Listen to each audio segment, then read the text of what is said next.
Ok, mis amados, Dios me los bendiga grandemente. Gracias por estar aquí presente, por ese interés en conocer más sobre lo que la Biblia nos enseña con respecto a los eventos del futuro. Definitivamente, amados hermanos, no sé si ustedes están viendo las noticias de lo que pasa en el acontecer mundial, la guerra de Estados Unidos con Irán, ¿no? Israel y Rusia con Ucrania, todo esto. Hermano, definitivamente todo esto está marcado dentro de, de lo que la Biblia dice y todas las piezas se están poniendo, por así decirlo, en, en orden, en el lugar que deben, preparando para lo que la Biblia habla del día del Señor. Ya hablamos eso en el inicio, ¿no? ¿Qué es el día del Señor? El día grande y espantoso de Jehová. Es el mismo que habla el Señor en muchas partes del antiguo pacto. Es cuando el Señor venga a derramar su ira sobre esta humanidad incrédula y rebelde, ¿no? Ya habíamos visto desde el principio, ¿no? Sobre qué es el fin del mundo, cuándo sucederá, las señales antes del fin que las estamos viviendo. Vimos las diferentes posiciones sobre los eventos futuros, ¿no? Los postmilenaristas, los amilenaristas y los premilenaristas, estuvimos viendo eso. Vimos sobre la apostasía de la iglesia que la estamos viviendo en la actualidad, no como el Señor lo advirtió, como los apóstoles lo advirtieron, ¿no? Y estudiamos también sobre la semana 70 de Daniel. Pero al estudiar la semana 70 de Daniel, ya estamos considerando ya una posición de acuerdo a las tres posiciones que habíamos hablado, como era la postmilenarista, la amilenarista y la premilenarista. Si ya hablamos de la semana 70 de Daniel y creemos en la semana 70 de Daniel, entonces nosotros nos inclinaríamos, ¿no? A la posición de el premilenio, ¿ok? Y después vimos también el anticristo. De hecho, también todos estos temas, la semana 70 de Daniel, el anticristo, y lo que vimos también el miércoles pasado, la construcción del tercer templo, corresponde a la posición premilenarista, porque recuerden, el amilenarista, el que no cree en el milenio, para él ya el anticristo está en escena, ya la semana 70 Daniel ya se está viviendo, etcétera, etcétera. ¿Ok? Entonces, en ese posible orden cronológico, escúcheme bien, en ese posible orden cronológico he puesto los temas y hoy vamos a hablar sobre el rapto o el arrebatamiento de la iglesia. ¿Estamos? ¿Ok? Miles desaparecerán algún día, millones, no solo miles. ¿Ok? Vamos a ver el tema de la venida del Señor o el fin de los siglos es un tema que ha despertado interés desde los tiempos apostólicos hasta nuestros días, pero también hay muchos desacuerdos. L- Le pido a los hermanos que silencien sus micrófonos para que no haya interrupciones, ¿sí? Gracias. Ok, ha habido muchos desacuerdos con respecto a el tema de el fin de los siglos, como yo le he dicho, y más sobre este tema también. Se dice que de cada 30 versículos de la Biblia, uno menciona la doctrina de la venida del Señor, que cada vez que se menciona la primera venida de Cristo, se menciona la segunda venida de Cristo 8 veces. Eso dicen los eruditos, ¿ok? En 216 capítulos se hace referencia a la venida de Cristo o al fin 318 veces, ¿ok?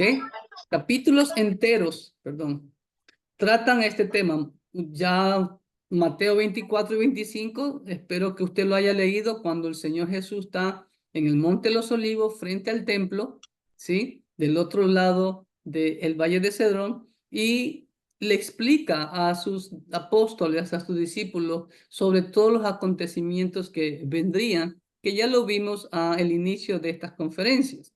Lo mismo en Marcos 13 y en Lucas 21. Permítanme, ok, ¿ya?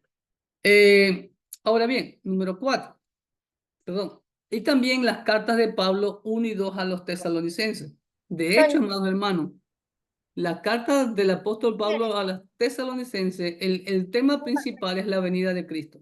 Los hermanos ya estaban esperando la venida de Cristo y se habían echado a, por así decirlo, a la vagancia y a esperar solamente que ya Cristo venga. Ellos tenían la esperanza de que Cristo iba a venir en los días de ellos. ¿Ok?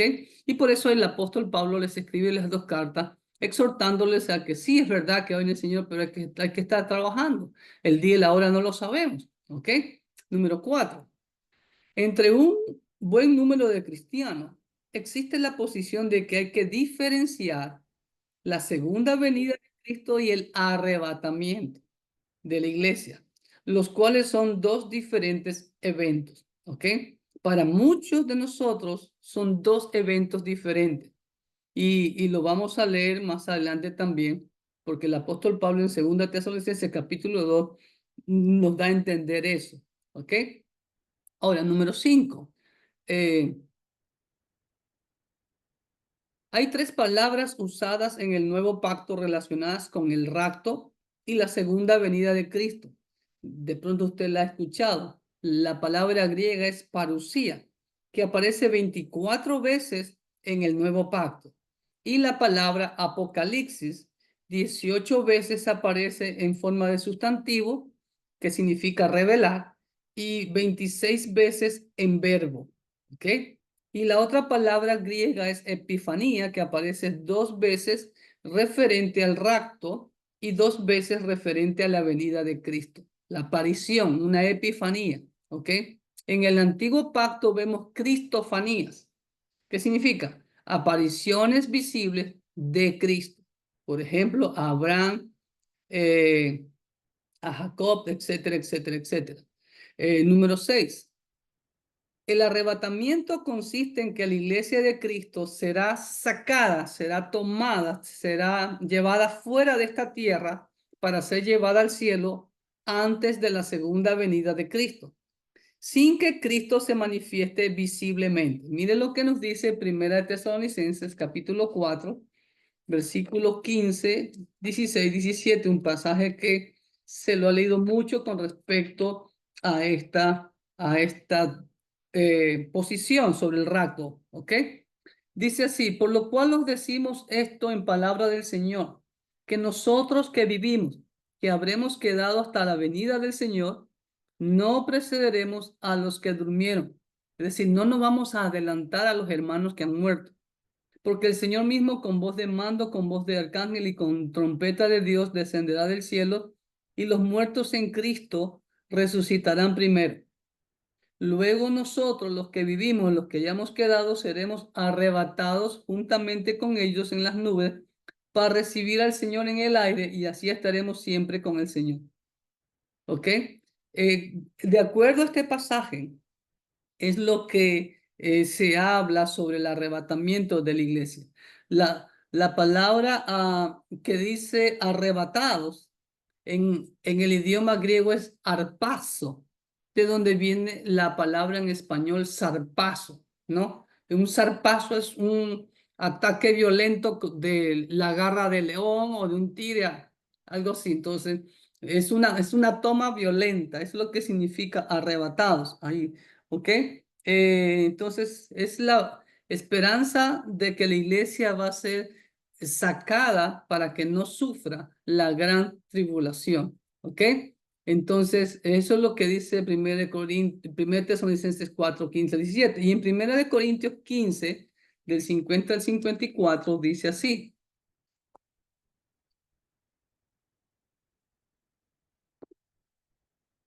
pero esto digo, hermanos, que la carne y la sangre no pueden heredar el reino de Dios, ni la corrupción hereda la incorrupción. He aquí os digo un misterio: no todos dormiremos, pero todos seremos transformados. En un momento, en un abrir y cerrar de ojos, a la final trompeta, porque se tocará la trompeta y los muertos serán resucitados incorruptibles y nosotros seremos transformados. Porque es necesario que esto corruptible se vista de incorrupción y esto mortal se vista de inmortalidad. Y cuando esto corruptible se haya vestido de incorrupción y esto mortal se haya vestido de inmortalidad, entonces, permíteme un ratito, se me había olvidado entonces se cumplirá la palabra que está escrita: sorbida es la muerte en victoria.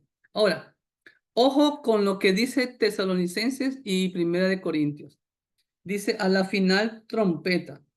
Cuidado con confundirnos con el juicio de las 7 trompetas. Esto no tiene nada que ver con el juicio de las 7 trompetas. ¿Ok? ¿Por qué? Porque las trompetas, cuando Dios le ordena a Moisés, ahí en el monte Sinaí, en el libro de Números, los primeros capítulos, Dios le ordena a Moisés construir unas trompetas. ¿Con qué propósito? Para congregar al pueblo. Las trompetas se sonaban en diferentes ocasiones. Era para congregar al pueblo ante la presencia de Moisés y del Señor sobre todo. Otro toque de trompeta era para congregar solamente a los líderes. Otro toque de trompeta era para la guerra, para avisar para la guerra. Se tocaba trompeta cuando había luna nueva. Se tocaba trompeta cuando había una fiesta en específico de las que el Señor ordenó. Y también en la entronación de un rey. ¿Ok?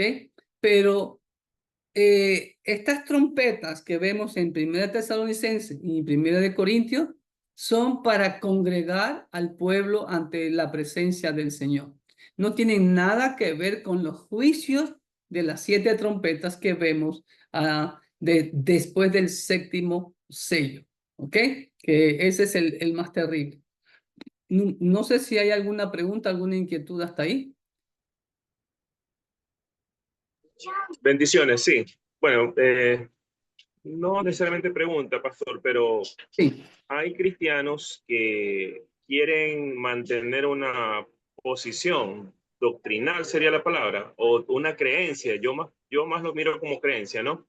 ¿Mm? Ellos se basan en Primera de Corintios, capítulo 15, creo que está por allá por el 50 y algo, donde dice que sonará la final trompeta. Sí, ¿Ya? exacto, es lo que Entonces, acabo de decir, ¿no? ellos afirman, mantienen que la última trompetada del ángel, esa es, y ahí es que se va a la iglesia. Le digo, pero esa trompeta es de juicio. No, pero que trompeta es trompeta. O sea, quieren mantener una posición dejando a un lado la hermenéutica, digámoslo así. Sí, correcto, correcto. De hecho, vengan conmigo, amados hermanos. Déjenme poner la pantalla. Levítico capítulo 23. Levítico 23, amados hermanos. Escúchenme bien lo que dice. Pongamos mucha atención porque a veces nos hemos confundido o nos han hecho confundir o nos han hecho creer ciertas cosas que a la luz de la Biblia no es correcto. Mire lo que dice el versículo 1. Habló Jehová a Moisés. Esa frase, habló Jehová a Moisés, es muy característico en el antiguo pacto y sobre todo en los libros de la ley. Es Dios siempre toma la iniciativa en su plan de redención a la humanidad. Jamás el pueblo tuvo iniciativa para algo sobre el plan de Dios. No, la única iniciativa que el pueblo ha tenido es para pecar. ¿Ok? Ni aún Moisés. Siempre habló Jehová a Moisés. ¿Ok? Diciendo, si Jehová habla y da una orden, tenemos que obedecer. Dice, habla a los hijos de Israel, versículo 2, y diles, las fiestas solemnes de Jehová. ¿Escuchó? No son las fiestas de los israelitas, no son las fiestas de los hebreos, no son las fiestas de los judíos, no son las fiestas de Moisés. ¿Ok? Las fiestas solemnes de Jehová, las cuales proclamaré como santas convocaciones, serán estas. 6 días trabajará, mas el 7º día será de reposo, santa convocación, ningún trabajo haréis. Día de reposo es de Jehová, en donde quiera que habitéis. ¿Ok? Versículo 4 nuevamente. Estas son las fiestas solemnes de Jehová. Lo vuelve a repetir. Las convocaciones santas a las cuales convocaréis en sus tiempos. Y a partir del versículo 5 en adelante hasta el final, comienza a dar lo que se conocemos como las 7 fiestas de Jehová. ¿Ok? Y cada una de esas fiestas son tipos de Cristo. ¿Me hago entender? Cada fiesta apunta a su cumplimiento en la persona, en la única persona que trata toda la Biblia, Cristo Jesús. Como el Señor lo dijo en Juan 5:39, escudriñad las escrituras porque ellas son las que dan testimonio de mí, ¿no? Y ellas son las que encontrarás la vida eterna. Estoy parafraseando. En Juan 5:39. En Lucas 24:44, el Señor les decía a los que iban caminos de Emaús y les dijo Jesús, estas son las palabras que yo les hablé cuando aún estaba con ustedes, que era necesario que se cumpliese todo lo que está escrito ¿de quién? De mí, dice el Señor, no de los judíos, de mí, no de Moisés, de mí, ¿ok? En la ley de Moisés, escúcheme bien, en los profetas, ¿ok? La ley de Moisés es Torah, los profetas, los Nevi'im y en los salmos escritos los Ketubim. Esas tres letras en hebreo, T de Torah, N de Nevi'im de profetas y K de Ketubim de los escritos o salmos, se forma la palabra Tanakh, ¿ok? Que es lo que los judíos usan hasta el día de hoy, lo que nosotros llamamos el Antiguo Pacto o Antiguo Testamento. ¿Estamos? ¿Ok? Entonces, desde Génesis 1:1 hasta Malaquías 4:6, que es toda la Tanaj, la gran diferencia nomás es que nosotros la tenemos, la Biblia cristiana tiene diferentes divisiones, pero es exactamente la misma escritura. ¿Ok? Todas esas palabras, de Génesis 1:1 hasta Malaquías 4:6, apuntan a mí, dice Cristo Jesús. ¿Se da cuenta? No son fiestas especiales para ellos.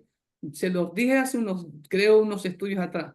Los judíos tienen sus propias fiestas aparte. De hecho, en estos días se celebró el 9 de Ab. Fue cuando fue la destrucción del primer y el segundo templo. Era día de luto en estos días.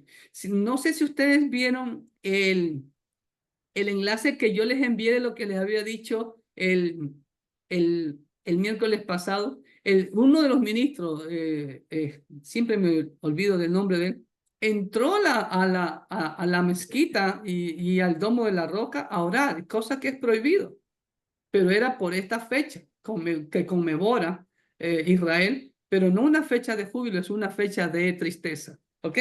Pero la quinta fiesta de Jehová es la fiesta de las trompetas. La primera, la Pascua, 14 de Abib, no abril, ya fue cumplida por Cristo. Cristo es nuestra Pascua, como dice Pablo en 1 Corintios 5:7. ¿Okay? Al siguiente día es la fiesta de los panes sin levadura. Entonces, la Pascua, la crucifixión de Cristo. Los panes sin levadura, Jesús fue enterrado el día 15 del mes de Abib. Recuerde que pasada las 6 de la tarde comienza el día bíblico. ¿Okay? Nosotros estamos con otro calendario que no es el bíblico, es el calendario gregoriano que lo impusieron los romanos, ¿okay? Porque fuimos conquistados por europeos, en la cual estaba impuesto el calendario romano gregoriano, ¿ok? Que el día irónicamente empieza a la medianoche. Entonces, Jesús fue enterrado el día 15 y 3 días después resucitó, ¿no? En la fiesta de las primicias, el primer día de la semana del calendario bíblico. ¿Qué día era del calendario nuestro? No sabemos, ¿ok? Entonces, Jesús cumplió esas 3 fiestas en su muerte, sepultura y resurrección. Pascua, panes sin levadura y las primicias, como dice Pablo en 1 Corintios 15. ¿Ok? 50 días después de la primicia es la otra fiesta de las primicias. ¿Ok? Pero esta es la fiesta de la primicia del trigo. La primera era de la fiesta de las primicias de la cebada. ¿Ok? ¿Y cuál fue su cumplimiento? Pentecostés. La primera cosecha, los primeros frutos de la iglesia. Los 120 en el aposento más los 3,000 el día de Pentecostés. ¿Ok? Ahí nace la iglesia que fue engendrada por Cristo Jesús. ¿Estamos? Y después, en el otoño, en el 7º mes del calendario bíblico, en el mes de Etanín, ¿no? Vienen 3 fiestas seguidas. El día primero, dice Levítico 23, nuevamente, y habló Jehová a Moisés diciendo, habla a los israelíes y dile, en el mes séptimo, al primero del mes, tendréis día de reposo, una conmemoración al son de trompetas y una santa convocación. ¿Se da cuenta? Esa es la fiesta de las trompetas. En hebreo es Yom Teruah. ¿Ok? Entonces, esa fiesta de las trompetas tiene su posible cumplimiento con el rapto. Mira lo que es una santa convocación. Es para convocar al pueblo. Después, la siguiente fiesta, ¿ok? Versículo 26, también habló Jehová a Moisés diciendo, a los 10 días de este mes séptimo será el día de expiación, el día de Yom Kippur o día de expiación.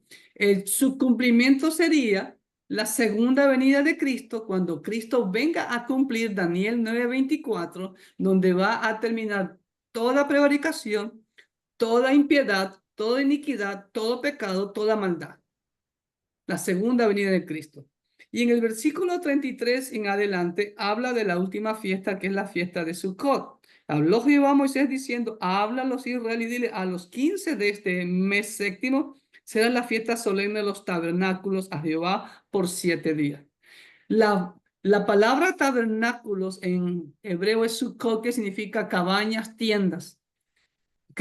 Era un recordatorio cuando vivían en tiendas, ¿ok? Pero aquí significa lo que era el título de Jesús. ¿Cuál era el título que el ángel le dijo a Gabriel? Emanuel, Dios viviendo con nosotros. El cumplimiento sería el milenio, ¿ok? Entonces, para concluir, esta fiesta de las trompetas no tiene nada que ver con el juicio de las 7 trompetas. Y lamentablemente, exactamente, hermano Daniel, hay personas que dicen, no, que la séptima trompeta, no, porque nosotros, y ya vamos a ver eso más adelante, ¿no?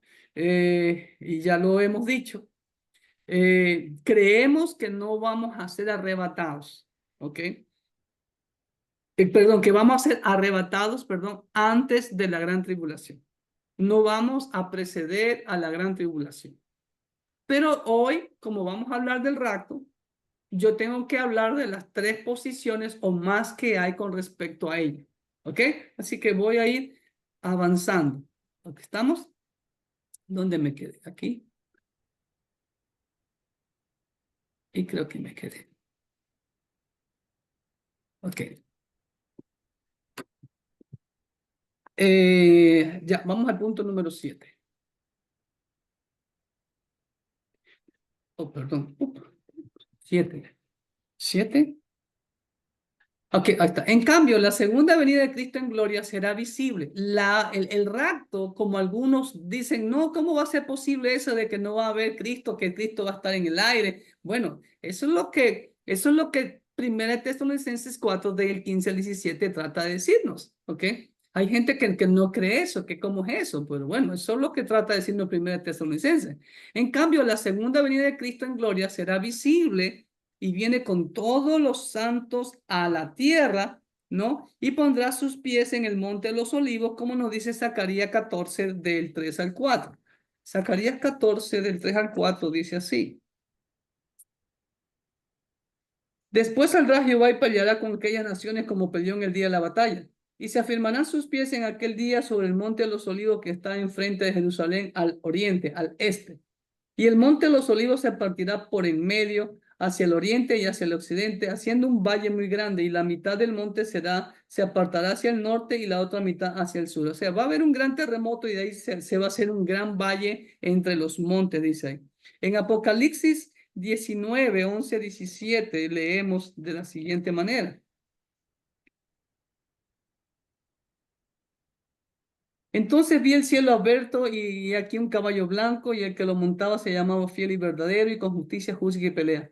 Sus ojos eran como llamas de fuego, y había en su cabeza muchas diademas, y tenía un nombre escrito que ninguno conocía sino él mismo. Estaba vestido de una ropa teñida en sangre, y su nombre es el Verbo de Dios. Y los ejércitos celestiales, vestidos de lino finísimo, blanco y limpio, le seguían en caballos blancos. De su boca sale una espada aguda para herir con ella las naciones, y él la regirá con vara de hierro, y él pisa el lagar del vino del furor y de la ira del Dios Todopoderoso. Y en su vestidura y en su muslo tiene escrito este nombre, el Rey de Reyes y Señor de Señores. Y vi a un ángel que estaba en pie en el sol y clamó a gran voz diciendo a todas las aves que vuelan en medio del cielo, venid congregados a la gran cena de Dios. Esa es la segunda venida de Cristo que la vamos a estudiar más detalladamente más adelante. ¿Ok? Entonces, la postura del arrebatamiento hay que también ser claro, hay que hablar con honestidad. Se comenzó a enseñar a principios del siglo XIX por el hermano John Nelson Darby, quien fue el padre del dispensacionalismo, la cual hoy en día tiene aceptación entre un buen grupo de cristianos. El hermano Derby fue inglés y fue el fundador de los hermanos Plymouth. Él fue anglicano, ahí está la tumba de él, es en una foto de él, pero luego se convirtió a Cristo. Recuerde que en Inglaterra lo que existe es la iglesia anglicana, que es prima hermana de la religión tradicional. ¿Ok? Pero Derby se convirtió a Cristo. Ahora, aunque es verdad que la postura del rapto de la iglesia ha sido promovida en los últimos siglos, no obstante, entre los primeros cristianos había esa noción del rapto, tomando en cuenta algunos pasajes de las escrituras, como son. Vamos a leer. Ahora, recuerde algo, amados hermanos, en los últimos siglos es que han aparecido todas las enseñanzas. ¿Por qué? Porque recuerde que durante casi 14, 15 siglos, la iglesia estuvo Y en tu reunión oscurantismo en el cielo religioso. será confesión. ¿Me hago entender? Después de la reforma protestante, ¿ok? Es que comienzan a ver ya los estudios. Recuerde que primeramente la difusión de la Biblia le costó la vida a muchos hermanos, ¿ok?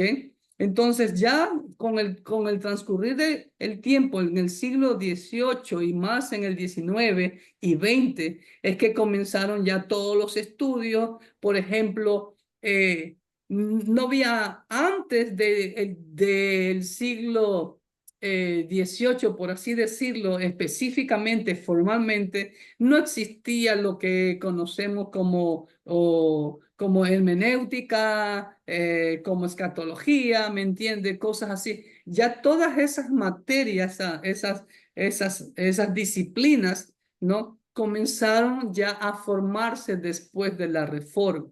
Claro que tenemos escritos de los padres apostólicos, ¿no? En defensa de la fe, etcétera, etcétera, etcétera.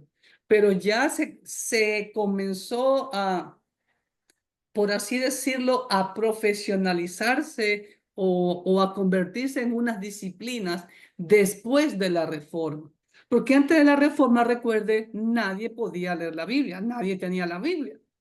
Entonces, obvio que antes de la reforma y hasta un poco tiempo después de la reforma es que comenzaron recién a aparecer ya todas estas posturas, todas estas doctrinas que no estaban, por así decirlas, bien sistematizadas. Por eso hay la teología sistemática, ¿ok?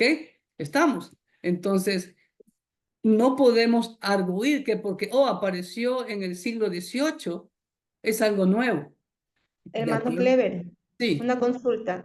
¿cómo no? Vemos que, bueno, como la Iglesia Católica empezó a tomar auge desde el tiempo de Constantino, Correcto, ¿verdad? exacto, ajá. Ya, entonces, muchos creyentes empezaron a cambiar dogmas, a cambiar la esencia de la Biblia y se corrompió porque muchos empezaron a tener adeptos y muchos se hacían esa fe no por fe en el Señor Jesucristo, sino por tener posición.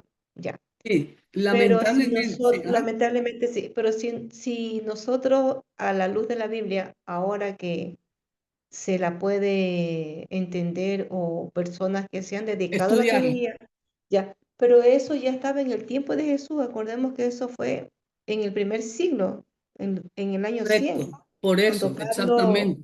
Ujú. Pablo expuso la doctrina del arrebatamiento, porque Después ya que la Iglesia Católica impedía que la persona leyera la Biblia porque Exactamente. quería tener al pueblo engañado, pero nunca van a poder con el poder de Dios, y Dios usó hombres entendidos en la materia que nos han dado luz, y también a pesar de esa situación surgieron muchos errores.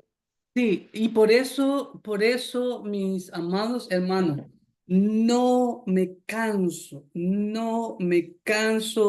de repetirles de que devoren la Biblia.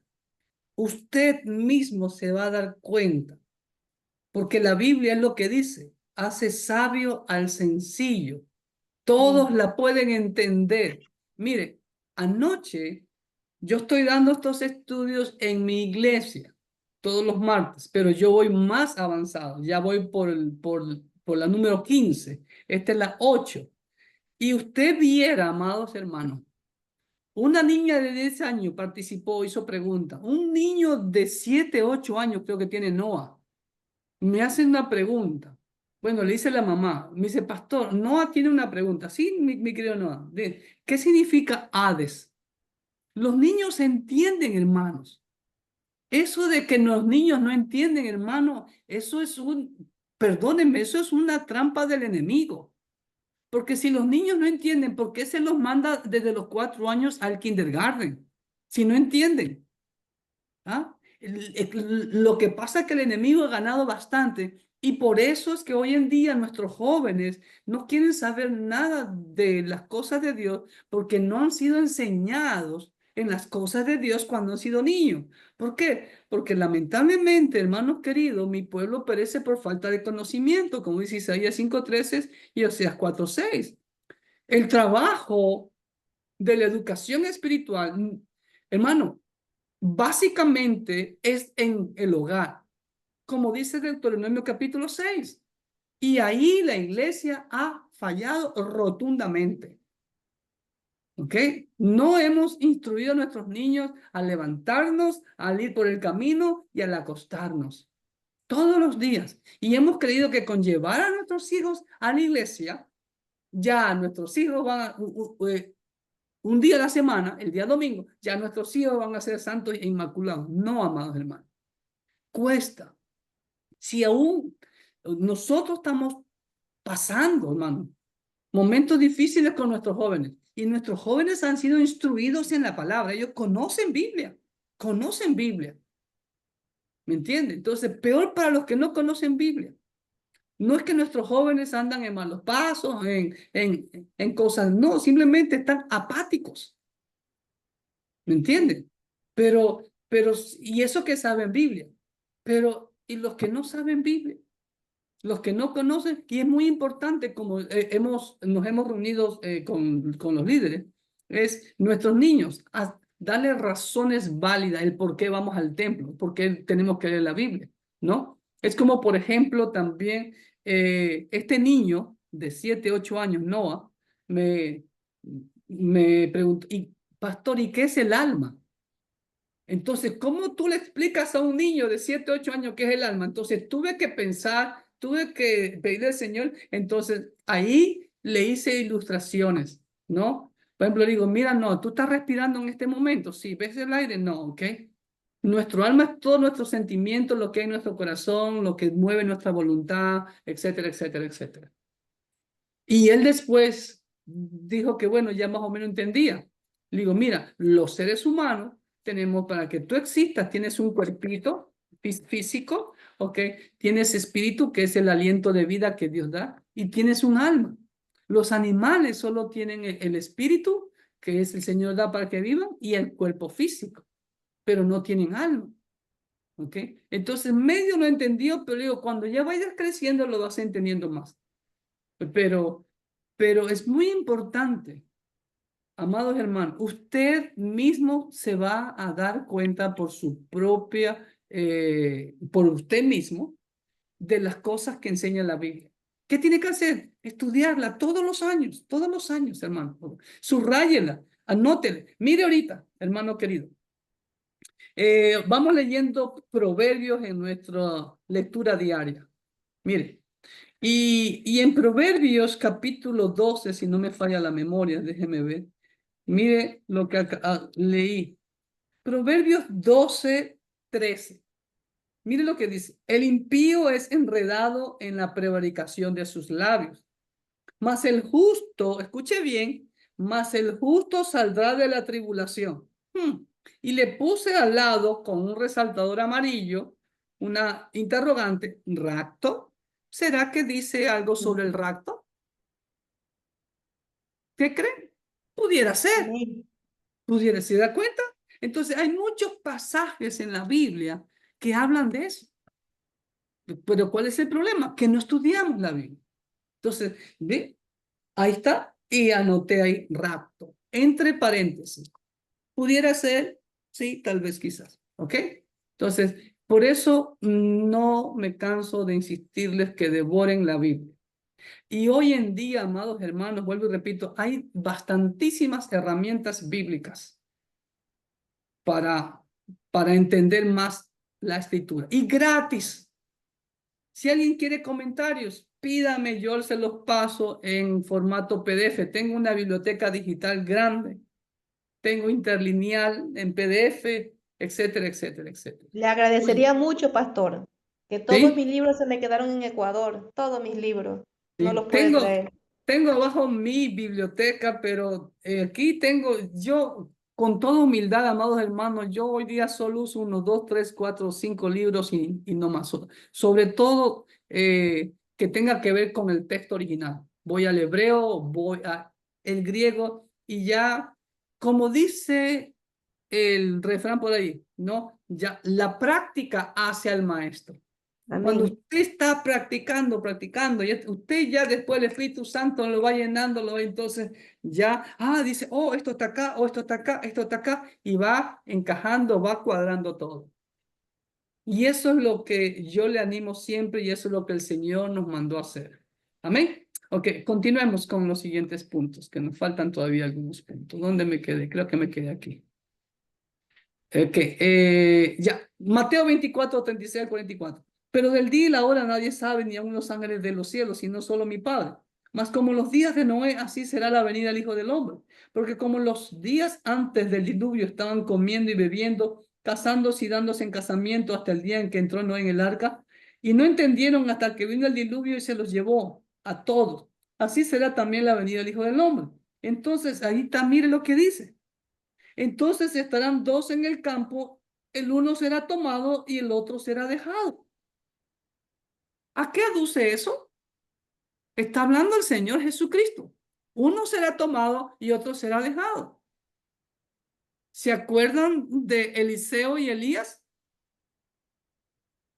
Los hijos de los Amén. profetas les decía a Eliseo, ¿sabes que el Señor se va a llevar a tu maestro hoy? Ya, no me lo recuerden, decía Eliseo, ¿no? Entonces, y él estuvo hasta el último momento, ¿no? Y vino y se lo llevó el Señor a Elías, arrebatado en un carro de fuego. Y Eliseo lo vio y lo creyó. Y los hijos de los profetas decían, ¿quiere que vayamos a buscar? De pronto fue tirado más allá. Dijo, no, no vayan. Se fue con el Señor, pero ellos insistían. No vayan, dijo Eliseo, vayan. Y no encontraron nada porque ya Elías estaba en el cielo. ¿Se da cuenta? Entonces aquí dice claramente, ¿no? Dos mujeres estarán moliendo en un molino, la una será tomada y la otra será dejada. Velad pues porque no sabéis a qué hora debe venir vuestro Señor. Correctísimo. Velad, está en presente continuo imperativo, es una orden, es lo que la iglesia tiene que estar haciendo. El remanente lo está haciendo. ¿Ok? Pero sabe esto que si el padre de familia supiese a qué hora el ladrón había de venir, velaría y no dejaría minar su casa. Por tanto, también vosotros estad preparados porque el Hijo del Hombre vendrá a la hora que no penséis. Lucas 17:20. Lucas 17:20. Dice así. Preguntando por los fariseos cuándo había de venir el reino de Dios, le respondió y dijo, el reino de Dios no vendrá con advertencia. Así es, hermanos queridos. Recuerde lo que dice también Pedro, que vendrá como ladrón en la noche. Eso es para el impío. El cristiano está velando, preparado, listo, está como la novia esperando que venga el novio para las bodas. ¿Ok? En Juan 14 del 1 al 3, mire lo que dice. Juan 14 del 1 al 3. No se turbe vuestro corazón, creéis en Dios, creed también en mí. En la casa de mi padre muchas moradas hay. Si así no fuera, yo os lo hubiera dicho. Yo voy pues a preparar lugar para vosotros. Y si me fuere y os prepare el lugar, vendré otra vez. Mire lo que dice el versículo 3. Vendré otra vez y os tomaré a mí mismo para que donde yo estoy, vosotros también estéis. ¿Será que ese versículo hace alusión al rapto? Capítulo 21 de Juan. Versículos 22 y 23, dice así. Jesús le dijo, sí, quiero que él quede hasta que yo venga. ¿Qué a ti? Sígueme tú.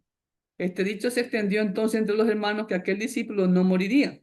Pero Jesús no le dijo que no moriría, sino, sí quiero que él quede hasta que yo venga. ¿Qué a ti? Este es el discípulo que da testimonio de estas cosas y escribió estas cosas y sabemos que su testimonio es verdadero.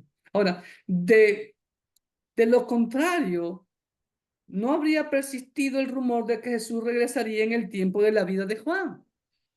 ¿Por qué los hermanos de Tesalónica estaban esperando ya la venida del Señor? ¿Sí ven?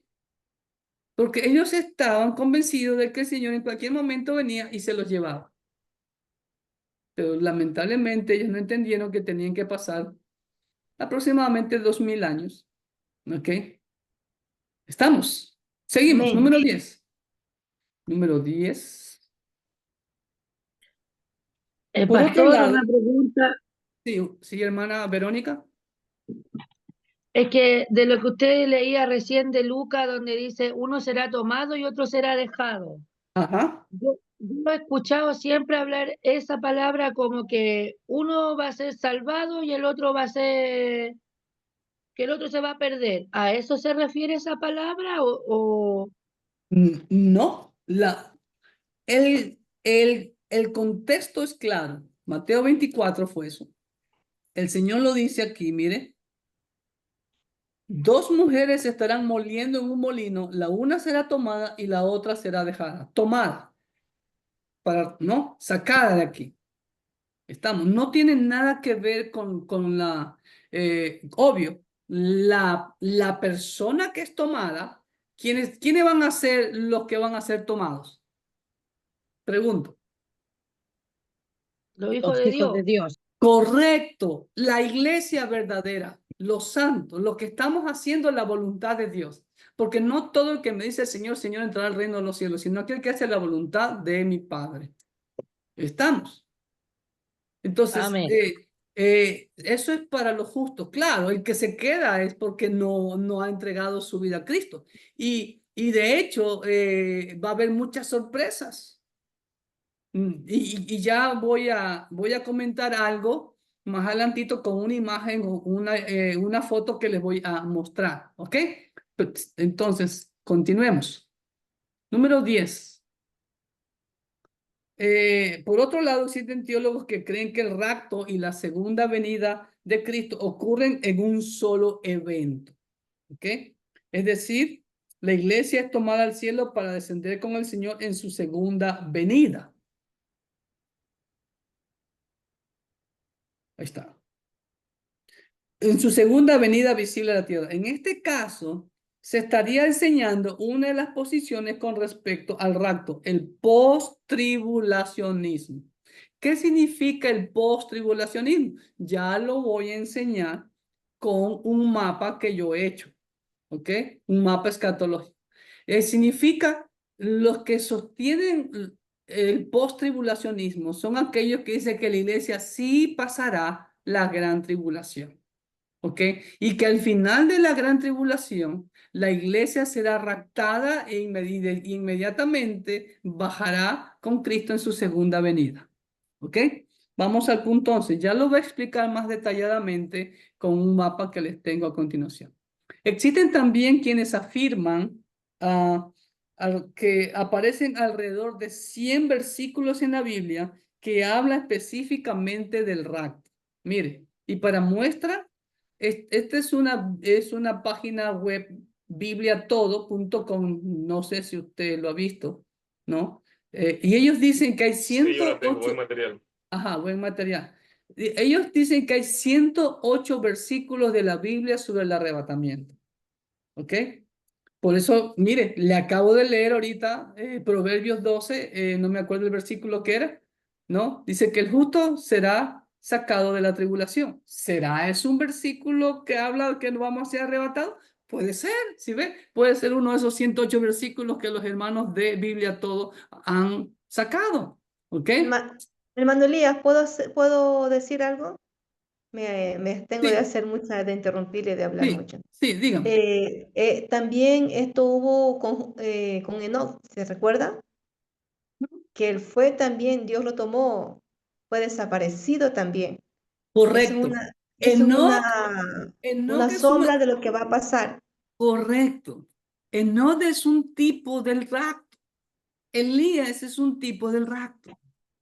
¿Me entiende? Entonces, aunque algunos y escucho famosos que lo siguen miles, como que hablan en forma sarcástica, de dónde sacaron eso del rapto? Dice él. Bueno, Pastor, entonces, ¿puedo hacerle una consulta? sí, ¿cómo no, hermanita? Bajo lo que está hablando usted con respecto a eso del de la tribulación, se supone que ellos son los que van a pasar, se supone que la iglesia va a pasar la gran tribulación. Ajá, ellos dicen Ya, que la iglesia va a soportar la gran tribulación. Ajá.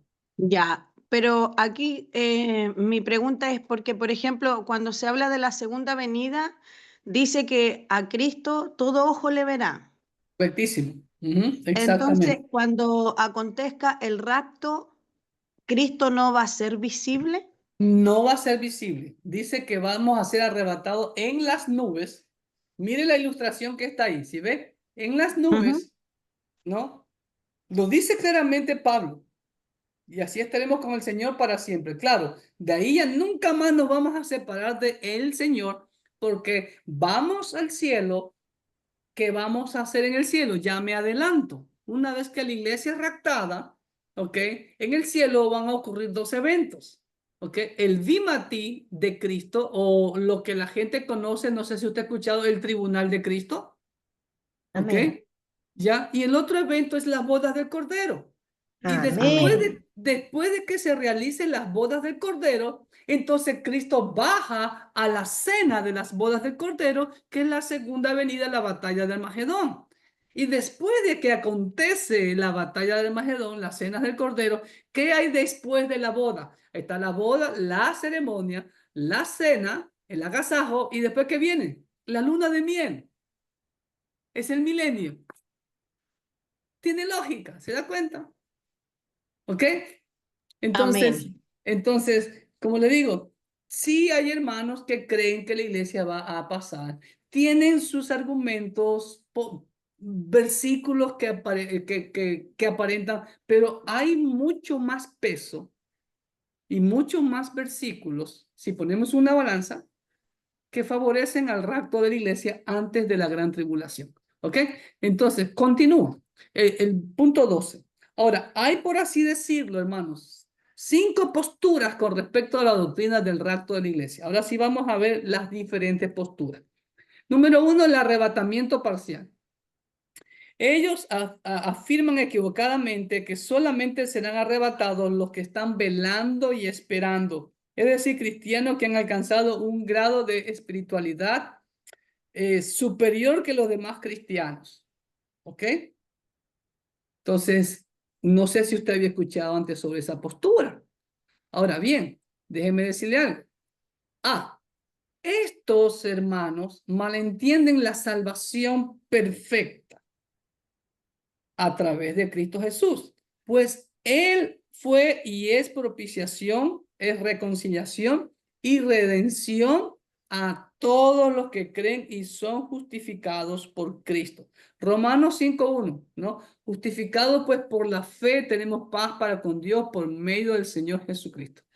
Ahora, la Biblia es clara, dice que que el Señor viene por su iglesia. ¿Y quién es la iglesia? Son todos los que hemos puesto nuestra fe en Cristo Jesús. Todos conformamos lo que llamamos el cuerpo de Cristo. O sea que Cristo no viene por parte de su cuerpo. Cuidado.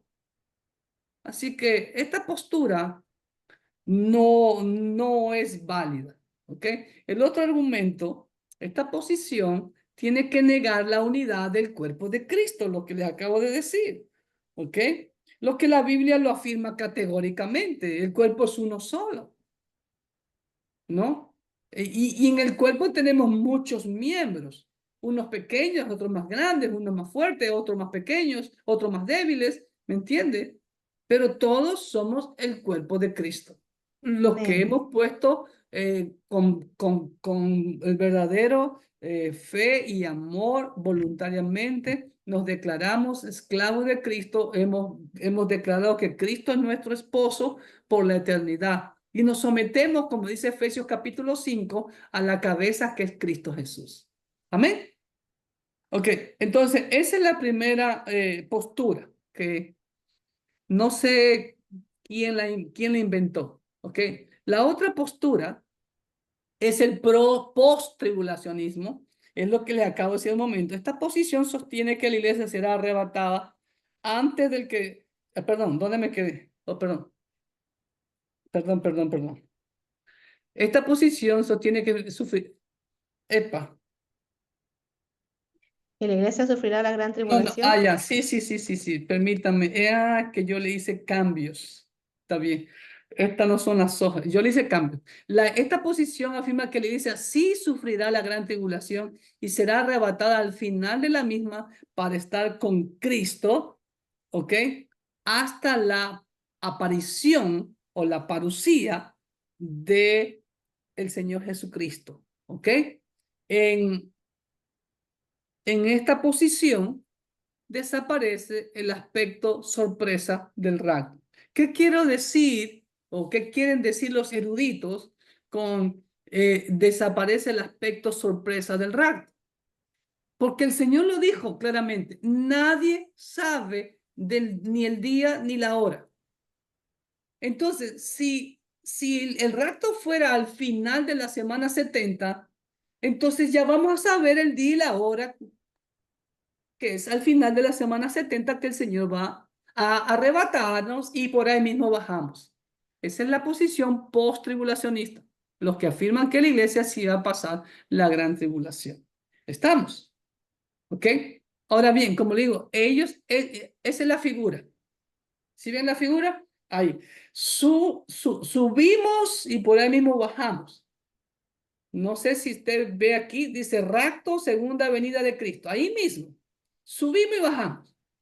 ¿Sí ve? Este es el rapto. Aquí está la ilustración del rapto. Y aquí el Señor en su caballo blanco, con todas las huestes que somos nosotros y los ángeles, venimos su segunda venida. ¿Ok? Ese es el cuadro o la figura para la posición post-tribulacionista. ¿Estamos? ¿Ok? Los que creen que la iglesia va a sufrir la gran tribulación. Ahora, ellos creen, tienen versículos que apoyan su postura, ¿me entienden? ¿No? Que aparentemente parece indicar que sí va a pasar la gran tribulación, pero vamos a dar las otras posturas. La número 3, la mesotribulacionista. Esta posición enseña que la iglesia será raptada a mediados de la semana 70 o gran tribulación, después de los primeros 3 años y medio del gobierno del anticristo. ¿Ok? Cuando suene la séptima trompeta. Ahí está Daniel, los que te decían eso, cuando suene la séptima trompeta. ¿Ok? Y ellos basan su postura en Apocalipsis, capítulo 11, versículo 15, que dice así. 11:15 dice, el séptimo ángel tocó la trompeta y hubo grandes voces en el cielo que decían, los reinos del mundo han venido a ser de nuestro Señor y de su Cristo y él reinará por los siglos de los siglos. ¿Ok? Entonces, según ellos, pues la iglesia ha pasado parte de la tribulación. Para ellos, la semana 70 de Daniel es la gran tribulación, o sea, 7 años. Cuidado, ya vamos a ver a la luz de la Biblia que la gran tribulación no son los 7 años de la semana 70 de Daniel. La gran tribulación solamente es la segunda mitad, 3 años y medio, ¿ok? Primera, ellos también nombran 1 Corintios 15, versículo 52. Dice, en un momento, en un abrir y cerrar de ojos, a la final trompeta. Es lo que les decía cuando leí este versículo hace unos momentos, ¿se dan cuenta? Entonces, ellos hacen una mezcla de los juicios de las trompetas con este toque de trompeta que es para congregar, ¿ok? Usted puede meterse, aún ahora con la inteligencia artificial, usted puede meter y preguntarle, en los tiempos bíblicos, ¿para qué se usaba el sonar de la trompeta? ¿Ok? Y ahí le va a decir, hasta eso tenemos ahora, tenemos la inteligencia artificial a nuestro servicio. ¿Ok? Ahora, después de ello, dicen ellos, se derramarán los juicios de las 7 copas de la ira de Dios. Es decir, que la iglesia va a soportar los juicios hasta la sexta copa, hasta la sexta trompeta. ¿Ok? Entonces, ellos creen que sí va la iglesia a soportar un poco de tribulación o la mitad de tribulación y la otra mitad ya va a ser salvada. ¿Ok? De acuerdo a Apocalipsis 15 y 16, donde están mencionadas las 7 copas de la ira de Dios. ¿Ok? De acuerdo con este punto de vista, la iglesia pasa por la primera mitad de la gran tribulación, como lo quiero decir, pero se libra de lo peor de la gran tribulación en los últimos 3 años y medio, de acuerdo a Daniel 7:25, segunda de Tesalonicenses 2 del 1 al 4, ¿ok? ¿Qué dice segunda de Tesalonicenses 2 del 1 al 4? Y este es un pasaje que yo deseo que usted lo analice muy detalladamente, ¿ok?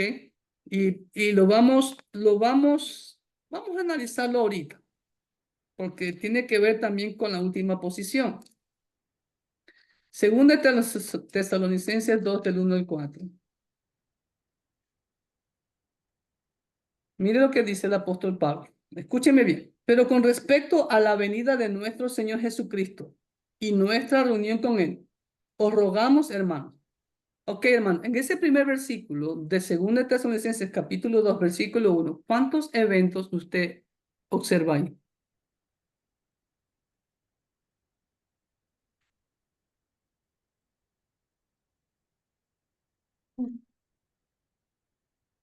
Segunda, ¿Ah? 2 Tesalonicenses 2, 1. ¿Cuántos eventos usted observa ahí? Los post-tribulacionistas pueden decir uno, pero vemos ahí que hay una preposición que denota que hay 2 eventos. Es la palabra y con respecto a la venida de nuestro Señor Jesucristo. Si no tuviera la letra I, que en griego es que, solo sería un solo evento. La venida de Cristo, nuestra reunión con Él. Pero dice, y nuestra reunión con Él, les rogamos, hermanos. ¿Se dan cuenta? Ahí vemos 2 eventos. ¿Cuál sería nuestra reunión con Él, hermanos? Pablo no lo está dando en orden cronológico. La segunda venida de Cristo y nuestra reunión con Él, ¿qué sería? El rapto. De acuerdo a 1 Tesalonicenses, que justamente ya había Pablo hablado en su primera carta. ¿Ok? Ojo con eso. Versículo 2. Hermanos, no se dejen de mover fácilmente de vuestro modo de pensar, ni os conturbéis ni por espíritu ni por palabra, ni por carta, como si fuera nuestra, en el sentido de que el día del Señor está cerca. Hermanos, ¿qué evento ven en este versículo 2? el rapto, hermano. No, en el versículo 2 solamente. En el versículo 1 vemos segunda venida de Cristo y el rapto. Pero el versículo 2, ¿qué vemos?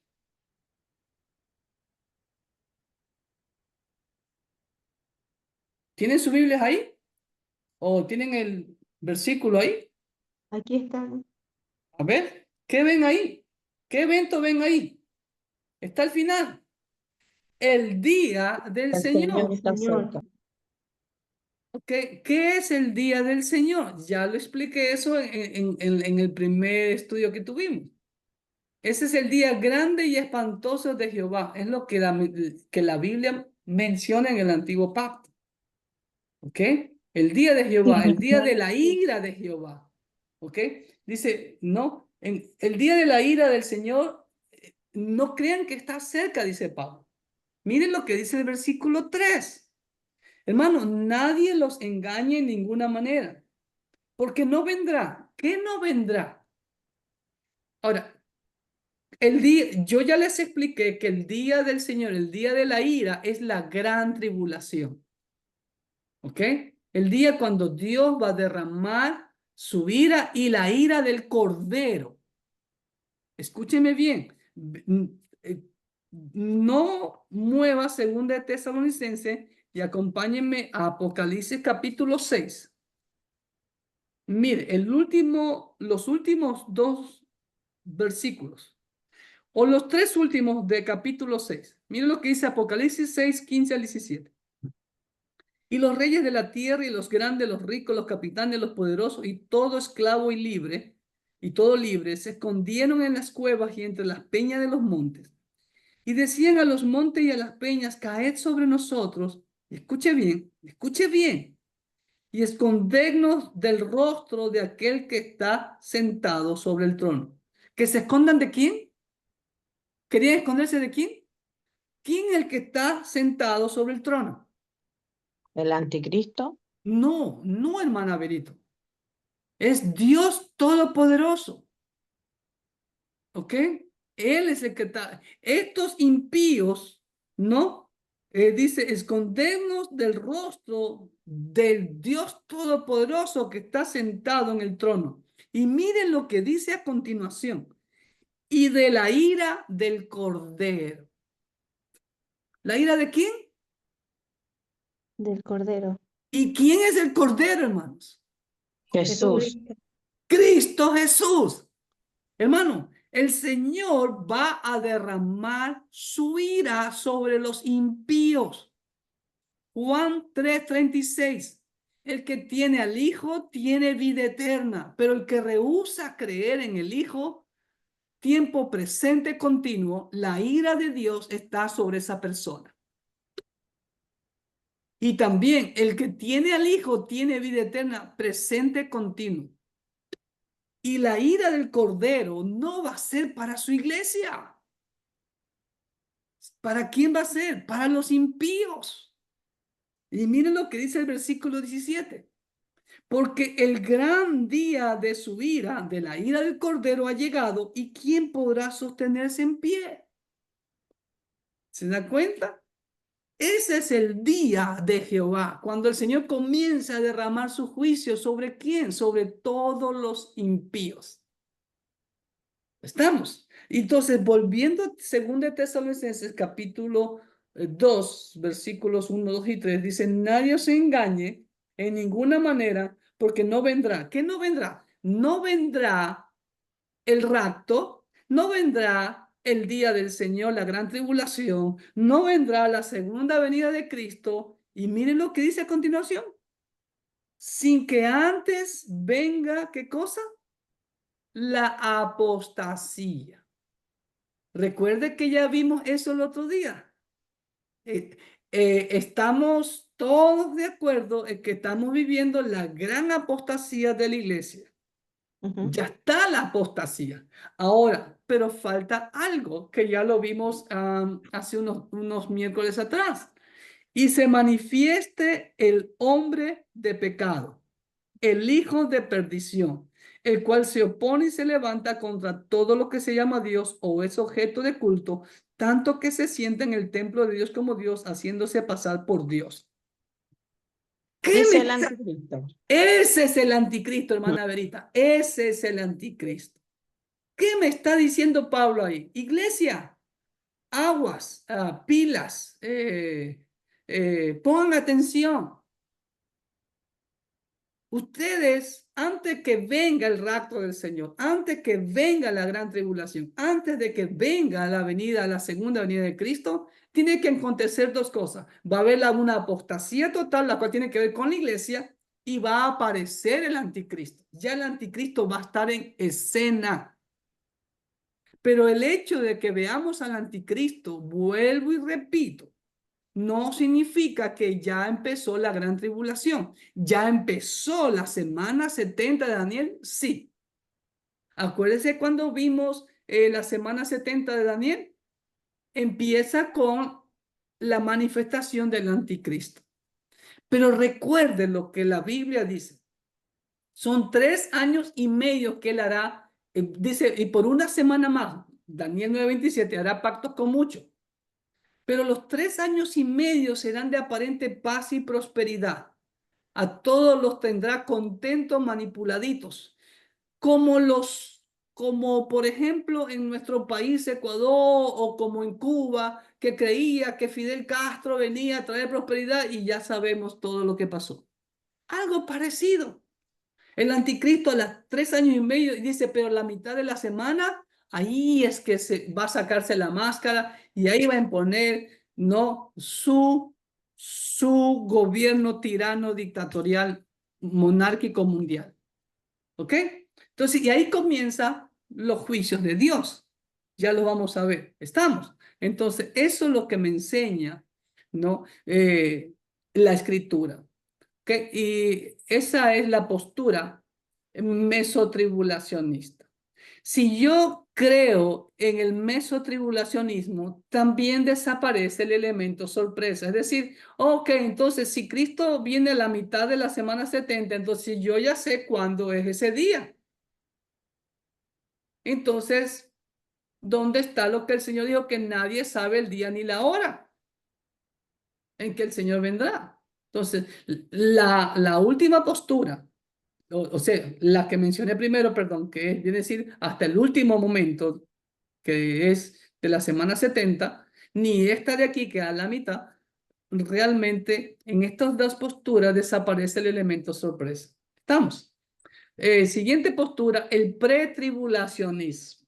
Okay, ahí está claro. Pretribulación, o sea, antes de la tribulación. ¿Estamos? El pretribulacionismo. Esta posición sostiene que la iglesia será arrebatada, será tomada antes de que empiece el derramamiento de la ira de Dios durante la gran tribulación. Pero dentro de esta postura podemos distinguir dos diferentes posiciones. ¿Ok? Hay dos posiciones pretribulacionistas. Pastor, ¿y eso qué es? Bueno, se los voy a explicar. La número 1, el pretribulacionismo dispensacional, que es el que le mencioné con el hermano Derby, ¿ok? Con el hermano, ¿cómo se llamaba este hermano? John Nelson Derby, ¿ok? Es el pretribulacionismo dispensacional. Posición que sostiene que la iglesia será arrebatada antes de la semana 70 de Daniel. Y menciona Daniel 24, que dice 70 semanas están determinadas para tu pueblo y para tu santa ciudad para poner fin al pecado, fin a la iniquidad, la prevaricación y traer la justicia perdurable, la paz y ungir al santo de los santos. Estoy en medio parafraseando, ¿ok? Según ellos, es antes de que empiece la semana 70 de Daniel que la iglesia va a ser arrebatada, la cual antecederá la ira de Dios y la iglesia no sufrirá la ira de Dios. Ahora, yo estoy convencido de que la iglesia no va a sufrir la ira de Dios. ¿Por qué? Porque Cristo es nuestro esposo y la ira del Cordero no es para su esposa. Es lógico. Si él en Efesios 5 dice, no, que como Cristo la cabeza, así nosotros también tenemos que amar a nuestras esposas y dar la vida por nuestra esposa como Cristo lo hizo. Daniel, ¿tienes pregunta? Levantate la Sí, manita. pastor. Sí, una pregunta a usted. ahorita, por ejemplo, usted nos ha dado, ¿no? El pretribulacionismo, el posttribulacionismo y el mesotribulacionismo, ¿no? Ujú. ¿Qué cree Clever Jiménez? Aunque bueno, ahorita ya lo estoy escuchando que ya está hablando su posición. Personalmente, y no le hablo de pronto como doctor en teología, sino No, como el cristiano que se convirtió hace muchos años cuando usted recién comenzó a conocer de Dios y todo eso, ¿no? Y cuando nos enseñaron, porque nosotros de pronto venimos de algunas escuelas, ujú, en el sentido de que nuestros pastores nos enseñaban lo que ellos aprendieron a la vez, ¿no? Aunque bueno, el correcto. mío también me enseñó lo mismo, antes de y con Ah, bases bíblicas. Sin sí, embargo, pues usted ha presentado y conozco personas, yo tengo dos amigos, gracias a Dios somos amigos, o sea, no hay problema por eso de que él tenga su forma. Uno es el que cree que Cristo viene al final de la gran tribulación y el otro cree que nos vamos a los 3 años y medio. Entonces, ahorita usted dijo algo que me dejó, o sea, para mí es la clave para responderle a mi amigo de que se pierde el factor sorpresa, porque al decir que si Cristo viene a los 3 años y medio, ya vendríamos a saber la fecha. Y correcto. dice la Biblia que el día y la hora no sabe, y tiene Nadie todo lo el sabe. sentido de la palabra. Entonces, ¿qué cree Clever Jiménez sobre el arrebatamiento? Ok, lo que yo creo es la última postura, por eso lo dejé para el final. Ok, ahora, Amén, déjame, amén. déjame continuarte y déjeme decirle algo, hermano querido. Eh, con toda humildad, el hecho de que yo sea doctor en teología no me hace que yo me incline a algo del seminario donde yo estudié. Yo me gradué mi doctorado en un seminario dispensacionalista, que es el Dallas Theological Seminary. ¿Ok? Es la postura que tienen ahí, la 4.1. ¿Estamos? ¿Ok? Ahora, yo estudié mi maestría en un seminario hipercalvinista. Yo no soy hipercalvinista. ¿Ok? Estudié mi licenciatura en un seminario fundamentalista. Hoy existen los reformados. Hermano, tantas cosas, tantas nombres o posturas. Vamos a la Biblia. Yo me inclino y siempre a lo que dice la Biblia. Y esto no es por seminario o por doctorado, no, es porque años, con toda humildad, amados hermanos, años de escudriñar la Biblia es lo que me ha llevado a hacer cambios, ¿no? Con respecto a lo que siempre hemos creído. Porque la Biblia me lo dice, no porque yo esté inventando algo nuevo. O este hermano de acá está inventando algo nuevo. No, lo acabamos de ver en 2 Tesalonicenses 2, del 1 al 4.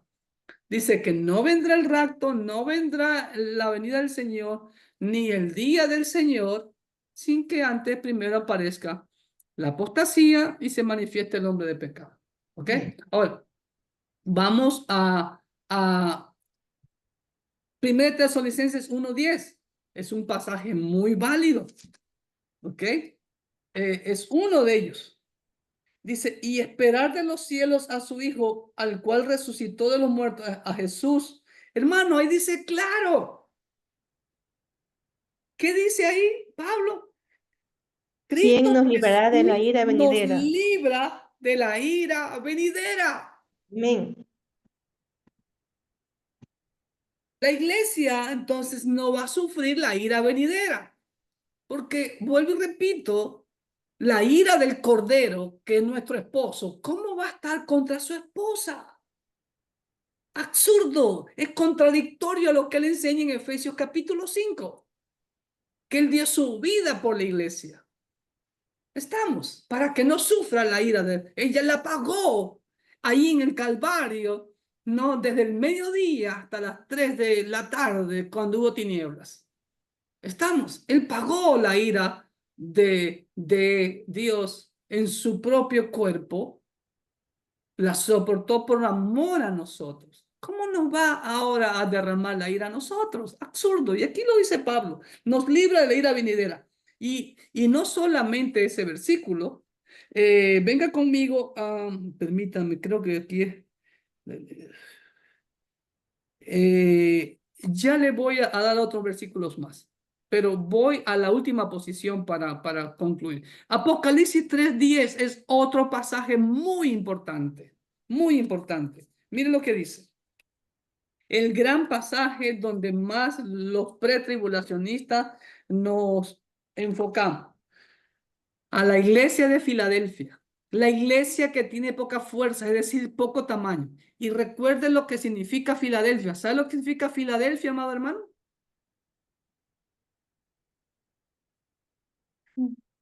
¿Lo saben? No, viene de Fileo y Adelfos.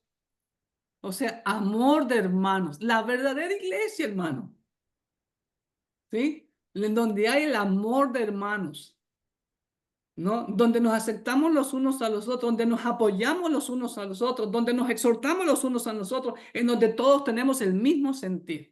Esa es la iglesia que aunque es pequeña, dice, pero has guardado mi palabra y no has negado mi nombre. ¿Ok?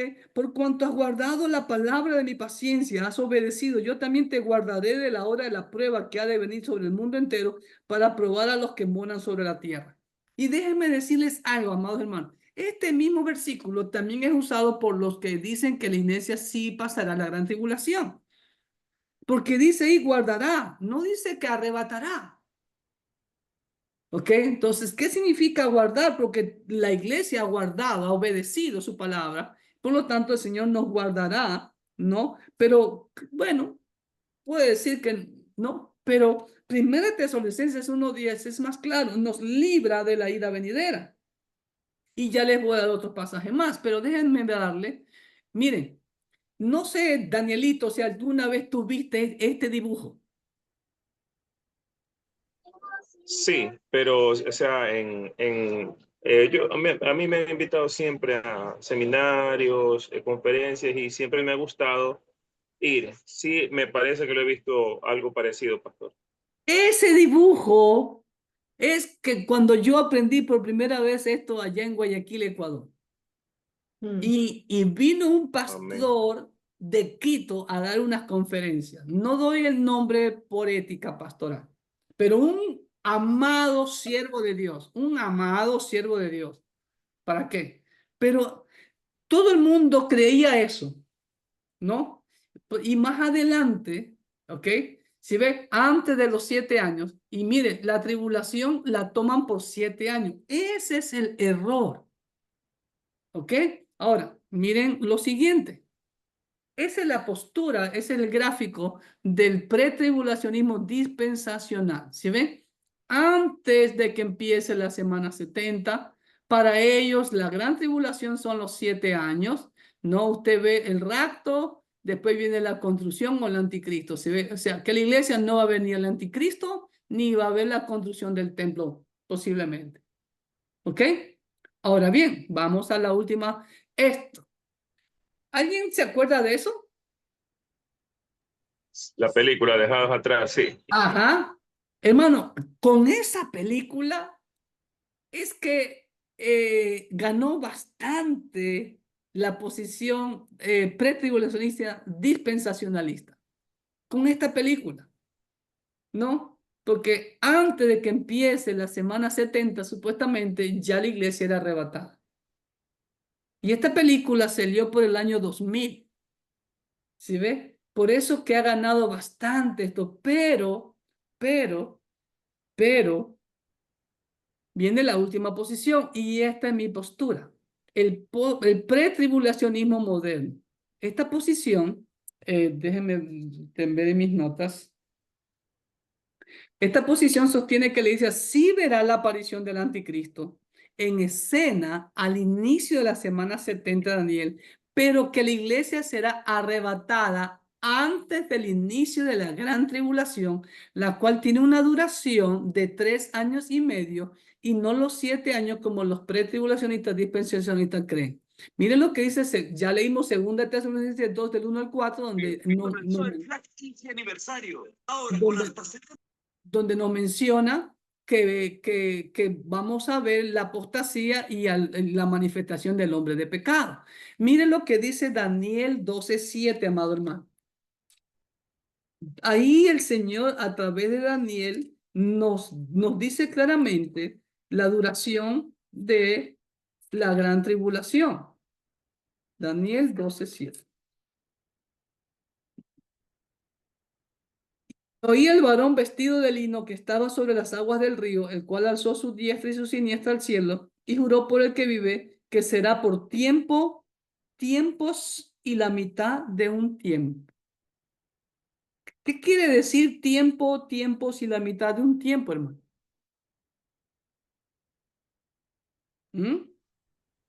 En total 3 años y medio.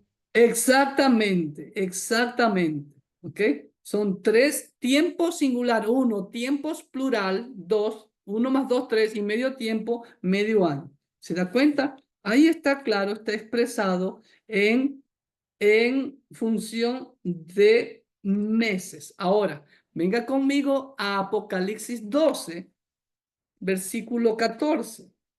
Y lo he puesto en ese orden, no en orden numérico, para poderles explicar sobre las diferentes formas mencionadas de la duración de la gran tribulación. Apocalipsis 12:14 dice así: y se le dieron a la mujer las 2 alas de la gran águila para que volase delante de la serpiente al desierto, a su lugar donde es sustentada por un tiempo, tiempos y la mitad de un tiempo. ¿Ok? Entonces, aquí vemos claramente la duración de la gran tribulación que el anticristo se le va a conceder actuar. Ahora, Apocalipsis 11:2 da otros términos. Mira lo que dice. Aquí habla en meses. Pero el patio que está fuera del templo, déjalo aparte y no lo midas, porque ha sido entregado a los gentiles y ellos hollarán la ciudad santa 42 meses. ¿Sí ven? ¿Cuánto es 42 meses? 3 años y medio, donde van a hollar la ciudad santa. ¿Se dan cuenta? Como lo dice Daniel 9:27, a la mitad de la semana hará cesar el sacrificio y la ofrenda, y comenzarán a hollar la ciudad santa. Capítulo 13, versículo 5. Ahí habla directamente de la bestia que sube del mar. También se le dio boca que hablaba grandes cosas y blasfemia. Y se le dio autoridad, ahí lo dice claro, se le dio autoridad para actuar 42 meses. ¿Se dan cuenta? En esos 42 meses que va a hablar blasfemia contra Dios, para blasfemar de su nombre, de su tabernáculo y de los que moran en el cielo, y se le permitió hacer guerra contra los santos y vencerlos. Ahí comienza la gran persecución contra los cristianos. ¿Se dan cuenta? Ahora, vamos a 11:3. Y daré a mis 2 testigos que profeticen por 1260 días. ¿Cuánto es 1260 días, hermano? 3 años y medio de acuerdo al calendario bíblico, que es el calendario lunar. 12 meses de 30 días, 360 días. ¿Ok? ¿Sí ven? Entonces son 3 años y medio, lo mismo que me dice Daniel 7:25. Ese versículo me faltó decírselos cuando estuvimos viendo Daniel. 7:25 dice, y lo mismo que dice Apocalipsis 13:5, prácticamente lo menciona Daniel primero. Y hablará palabras contra el Altísimo, y a los santos del Altísimo quebrantará, y pensará en cambiar los tiempos y la ley, y serán entregados en sus manos hasta tiempo, tiempos y medio tiempo. ¿Se dan cuenta? Una vez más ahí aparece la cantidad que el anticristo va a reinar. Y Apocalipsis 12:6, nuevamente, dice, y la mujer huyó al desierto donde tiene lugar preparado por Dios para que allí la sustentasen por 1260 días. ¿Ok? Ahora, estos 2 versículos de Apocalipsis 12:6 y de Apocalipsis 12:14, también los hermanos post-tribulacionistas se agarran de ahí. Es decir, si ve, La iglesia va a soportar la gran tribulación, solamente que va a ser sustentada por el Señor. ¿Ok? ¿Se dan cuenta? Ellos lo interpretan de esa manera. El problema es la interpretación. Pero volviendo a Primera de Tesalonicenses. Ahora, permítanme. Entonces, miren. En este mapa usted ve, está el anticristo, está la apostasía, la construcción del templo muy probablemente ya antes del rapto, porque a la mitad de la semana que hará cesar el sacrificio significa que ya el templo está desconstruido. Y en este lapso de tiempo, mire, por eso he puesto tantas flechas, mire, en cualquier momento de ahí no sabemos, perdón, en qué momento el Señor nos rapta. Ahí sí hay el elemento sorpresa, no sabemos. Puede ser al siguiente día que empieza la manifestación del anticristo, a la siguiente semana, al mes, a los 2 meses, a los 3 meses, al año y medio, pero antes de los 3 años y medio seremos arrebatados. De acuerdo a 2 Tesalonicenses 2 del 1 al 4. ¿Por qué? Porque dice ahí los 3 eventos, ¿ok? Entonces, nuestra reunión con él, el rapto. El día del Señor, la gran tribulación, y la venida de Cristo, segunda venida de Cristo, ¿sí ve? Están después del rapto.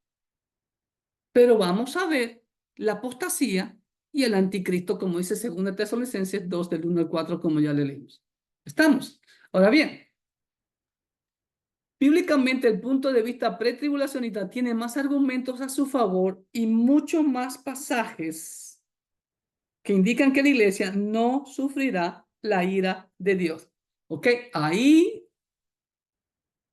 les indico mucho más pasajes e inclusive yo he investigado en el Antiguo Pacto. A mí siempre me gusta buscar pasajes bíblicos tanto en el Antiguo como el Nuevo, porque recuerde que el Antiguo Pacto me lleva a Cristo, como el Señor mismo lo dice. Entonces, todo está en el Antiguo Pacto, hermano. Isaías 59, 17, 18. Véalo conmigo. Isaías 59, 17, 18. Dice así. Pues de justicia se vistió como de una coraza, con yelmo de salvación en su cabeza. Tomó ropas de venganza por vestidura y se cubrió de celo como de manto, como para vindicación, como para retribuir con ira a sus enemigos y dar el pago a sus adversarios. El pago dará a los de la costa. ¿Ok? ¿Para quién es la ira? ¿Del Cordero? ¿La ira de Dios? Para Para su sus enemigo. enemigos. ¿Nosotros qué somos, hermanos? Amigos del Señor, como dice allá en Juan capítulo 10, vosotros sois mis amigos si hacéis lo que yo os mando. ¿Se dan cuenta? Entonces, el remanente que hace la voluntad de Dios, no la voluntad de hombre, esos somos los amigos de Dios. Y mira aquí dice claramente, la ira es para ellos, no es para nosotros. Jeremías 51. Jeremías 51. Vamos avanzando ya vamos a concluir. Levanta la manita. 51, versículo 45. Dice así, 45 y 46. Salid de en medio de ella, pueblo mío, y salvad cada uno su vida del ardor de la ira de Jehová. Ahí está claramente. Vamos a salir del ardor de la ira de Jehová. Y no desmaye vuestro corazón ni temáis a causa del rumor que se oirá por la tierra. En un año vendrá el rumor y después en otro año rumor y habrá violencia en la tierra, dominador contra dominador. Otro pasaje, Nahum 1, del 1 al 8. Nahum.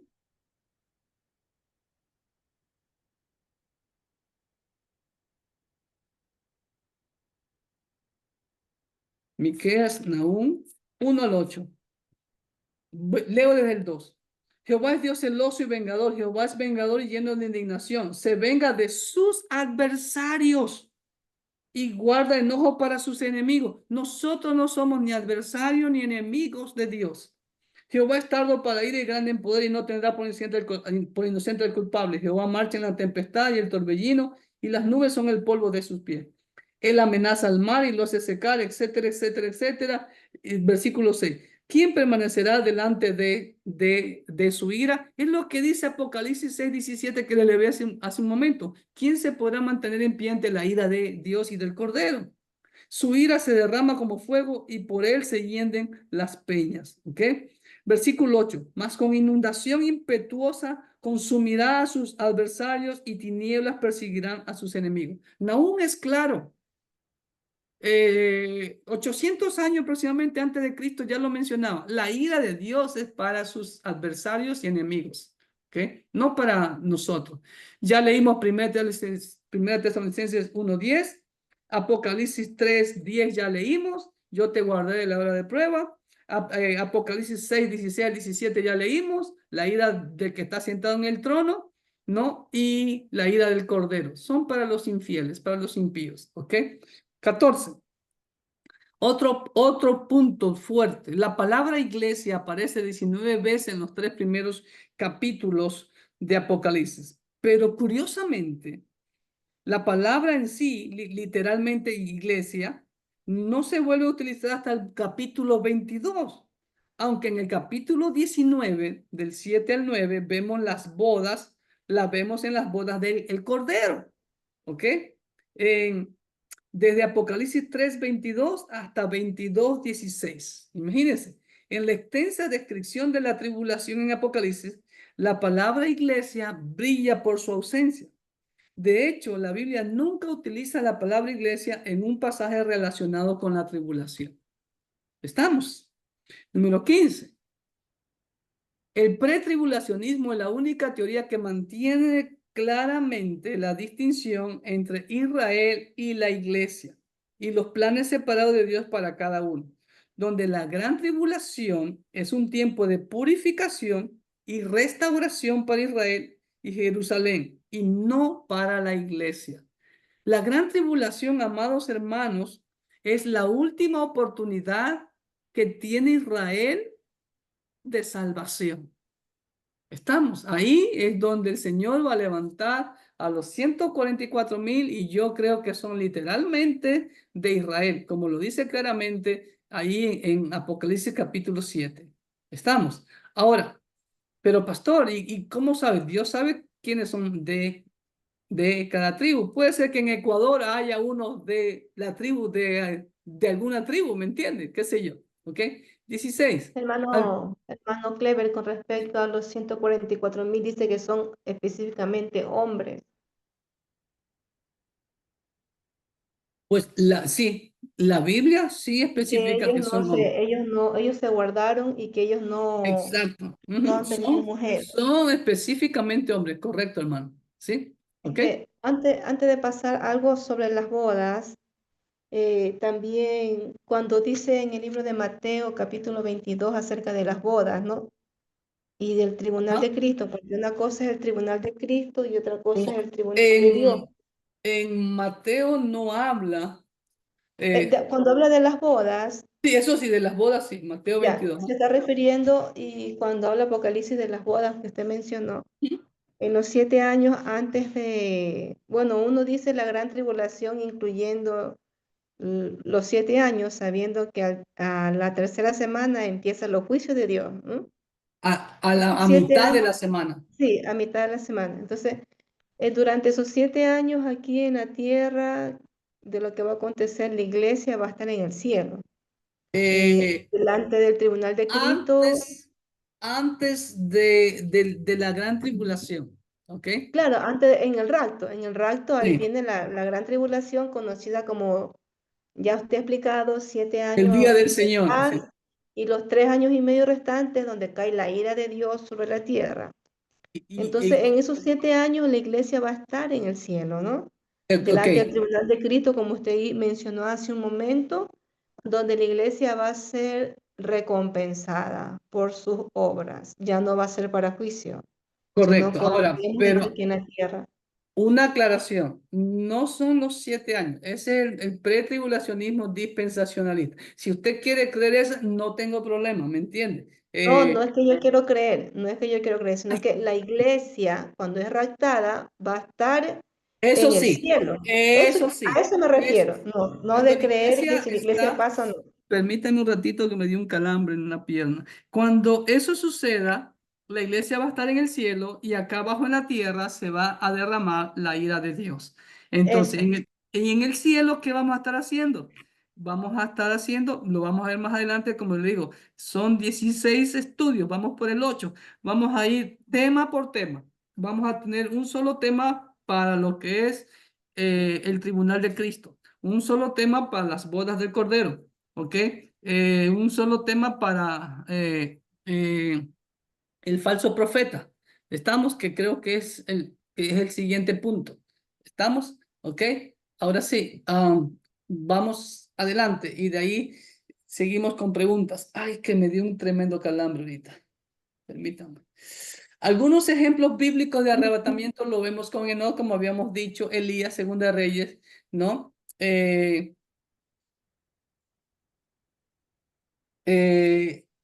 la salvación de Dios antes del derrame de su juicio, vemos Noé también, ¿no? Es un ejemplo en Génesis 6, 5 al 8, donde Noé es sacado, donde Rahab es sacada antes de la destrucción de Jericó, ¿ok? Ujú. Son ejemplos de eso. Algunos atribuyen al pretribulacionismo como debilidad, que su desarrollo como doctrina eclesiástica ha sido relativamente nuevo, ya que se formuló en detalle hasta principios del siglo XIX. Vuelvo y repito, todas las doctrinas que conocemos hoy fueron formuladas después de oficialmente, por así decirlo, después de la reforma. Recuerde que antes de la reforma había lo que la historia de la iglesia llama el oscurantismo religioso. Nadie podía leer la Biblia. Todo el mundo hacía solamente lo que la Biblia católica, lo que la iglesia católica decía. ¿Estamos? Otra supuesta debilidad es que el pretribulacionismo divide el regreso de Jesucristo en dos fases, ¿no? Que es el rapto y segunda venida. Mientras que algunos eruditos dicen que la Biblia no describe claramente ninguna de estas fases. Pero como ya mencionamos en Mateo 24, 40, 41, estarán dos en el campo, el uno será tomado y el otro será dejado. Ahí mismo el Señor lo dice claramente, ya leímos también en 1 Corintios 15, del 23 al 24, y en 2 Tesalonicenses 2, del 1 al 3, ¿no? Y lo mismo con las dos resurrecciones. Así que pues, como por ejemplo, los hermanos amilenaristas dicen que va a haber una sola resurrección. Bueno, respetamos, pero la Biblia dice que va a haber dos resurrecciones, la de los justos y lo de los impíos. ¿Ok? 19. Otra supuesta debilidad que atribuyen al pretribulacionismo es que es obvio que habrá santos en la gran tribulación, ¿no? Como lo dice Apocalipsis 13, 7 y 29, ¿ok? Los pretribulacionistas responden a esto distinguiendo los santos del antiguo pacto y los santos de la tribulación de la iglesia del nuevo pacto, como dice Zacarías 13 del 8 al 9. ¿Ok? En Zacarías 13, desde el 8 al 9, dice que las 2/3 de la humanidad serán destruidas y el 1/3 quedará. Y ese 1/3, dice, será metido a prueba de fuego, pero ese 1/3 dice que va a buscar del Señor. Y eso es lo que algunos creen o malentienden cuando hablemos sobre el milenio. Vamos a hablar más específicamente de eso, ¿ok? Porque creen que va a haber pecado durante el milenio, porque van a haber gente que va a pasar, ese 1/3 de que va a pasar la gran tribulación hacia el milenio, ¿ok? Pero vamos a ver lo que la Biblia nos enseña, ¿no? Entonces vuelvo y repito, es que escudriñar la Biblia en su totalidad. No podemos enfocarnos en un solo versículo para dar una postura. Tenemos que entender la Biblia como un todo, ¿ok? Y la Biblia es muy clara al respecto de eso. Lo vamos a ver cuando lleguemos al milenio, ¿ok? Y el último punto creo que es, Sí, creo que es el último punto. Sí. Y una supuesta debilidad final del pretribulacionismo la comparten las otras dos teorías. Es decir, la Biblia no da una línea de tiempo explícita con respecto a los eventos futuros. Las escrituras no enseñan específicamente un punto de vista sobre otro, y por eso tenemos diversidad de opiniones sobre el fin de los tiempos y cierta disparidad sobre cómo debe armonizarse las profecías relacionadas. ¿Ok? Ahora bien, esta es la conclusión que yo he sacado. El dilema entre estos dos últimas posiciones pretribulacionistas está en el determinar cuándo empieza la gran tribulación. ¿Ok? Algunos asumen que la gran tribulación empieza con la aparición del anticristo, tomando en consideración Apocalipsis 3:10. ¿Ok? Esa es la posición, como le digo, dispensacional, la que muchos de nosotros hemos creído o creemos todavía, ¿no? De que el Señor nos va a arrebatar antes de la semana 70 de Daniel. Pablo nos afirma que el día del Señor, nuestra reunión con Él, el rapto y la segunda venida de Cristo a la tierra, no sucederá sin que antes se manifieste la apostasía y el anticristo, como lo acabamos de ver en 2 Tesalonicenses 2 del 1 al 4. Número 4. Pudiera ser que la iglesia sí experimentara al inicio de la semana 70, pero que no sufrirá la ira de Dios, como lo vemos claramente en Juan 3:36. El que tiene al Hijo tiene vida eterna, pero el que rehúsa creer en el Hijo, la ira de Dios está sobre esa persona. 1 Tesalonicenses 1:10, ¿no? Cristo Jesús, que nos esperamos de los cielos, Cristo Jesús, quien nos libra de la ira venidera. Apocalipsis 6:17, donde muestra la ira del Cordero y quién podrá mantenerse en pie ante la ira del Cordero y del que está sentado en el trono. Y como ya leí algunos pasajes, ¿no? De que la ira de Dios para los adversarios, para los enemigos. Sexto, donde el séptimo sello iniciaría la ira de Dios, el mismo que contiene los juicios de las 7 trompetas y las 7 copas de la ira de Dios. ¿Ok? Porque antes de eso, claro, tenemos los otros sellos que posiblemente, ¿no? Posiblemente, tal vez quizás de pronto ya se hayan cumplido durante todo este tiempo que hemos vivido. ¿Ok? Y por último, pudiera ser que Apocalipsis 7, del 9 al 17, guarde relación con el rapto de la iglesia. ¿Por qué? Mire lo que dice Apocalipsis 7. Y aquí es muy importante entender eso. Después de esto, miré, y he aquí una gran multitud, la cual nadie podía contar, de todas naciones y tribus y pueblos y lenguas que estaban delante del trono y de la presencia del Cordero, vestidos de ropas blancas y con palmas en las manos. Y clamaban a gran voz diciendo: la salvación pertenece a nuestro Dios que está sentado en el trono, ¿sí ve? Y al Cordero. Y todos los ángeles estaban en pie alrededor del trono y de los ancianos y de los 4 seres vivientes, y se postraron sobre sus rostros delante del trono y adoraron a Dios, diciendo: amén. La bendición y la gloria y la sabiduría y la acción de gracia y la honra y el poder y la fortaleza sean a nuestro Dios por los siglos de los siglos. Amén. Entonces uno de los ancianos habló diciéndome: estos que están vestidos de ropas blancas, ¿quiénes son y de dónde han venido? Yo le dije: Señor, tú lo sabes. Y él me dijo: estos son los que han salido de la gran tribulación y han lavado sus ropas y las han emblanquecido en la sangre del Cordero. ¿Se da cuenta? Por esto están delante del trono de Dios y les sirven día y noche en su templo, y el que está sentado sobre el trono extenderá su tabernáculo sobre ellos. Ya no tendrán hambre ni sed, y el sol no caerá más sobre ellos, ni calor alguno. ¿Se dan cuenta? Ahí está.